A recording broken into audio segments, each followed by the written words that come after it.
Welcome, today in front of me Motorola Moto G60S, and I'll show you how to change notification sound on this device.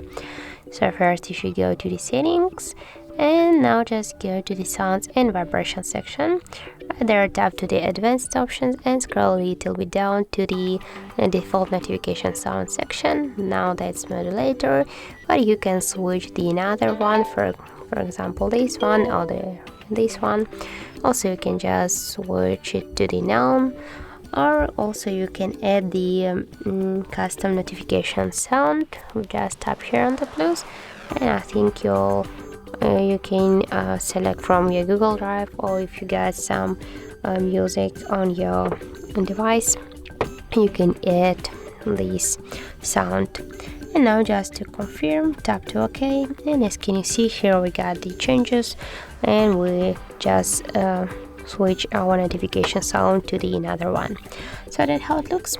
If you found this video helpful, remember to leave a like, comment and subscribe our channel.